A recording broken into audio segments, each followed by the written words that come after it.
Израиль Газа жаңжалы башталгандан бери Иерусалимде эң чоң нааразычылык акциясы болуп өттү. 10 миңдеген адамдар парламенттин, Кнессеттин алдына чогулуп, өкмөттүн Газадагы согушта кылган мамилесине кыжырланып жатканын көрсөтүштү.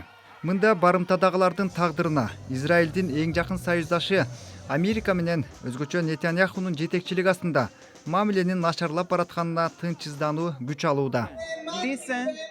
Эл эмне деп жатканын уккула.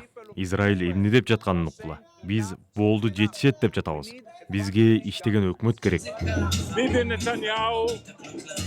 Биньямин Нетаньяху акыркы жылдары өз ишин такыр аткарбай жатат. Ал өлкөнү бардык жагынан кыйратууда. Ошон үчүн биз аны тез арада алмаштырышыбыз керек. Премьер-министр Нетаньяху крыжасына операция болуп жаткандыктан өз кызматын убактылуу орун басарына өткөрүп берди. Бирок операциянын алдында айткан сөзүндө ал азыр Израилде шайлоо боло турган учур эмес деп билдирген.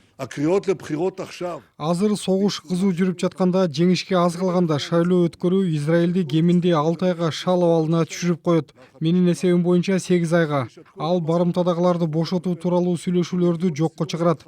Ал согушту өз максатына жете электе токтотот жана биринчилерден болуп, бул Хамаска майдай жагат. Бул айдан ачык. Газада Аляска ооруканасынын жанында абадан сокку урулду.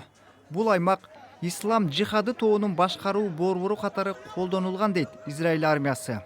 4 согушкер жок кылынганын жана бир нече адам, анын ичинде журналисттер да жарадар болгону BBC-ге маалым болду. Израилде демонстранттар менен полициянын ортосунда бир аз кагылышуулар орун алды. Жаңжалды токтотуу тууралуу өлкө ичинде кысым күчөгөндүктөн Израилде алдыдагы 3 күндө нааразычылык акциялары өткөрүлмөкчү.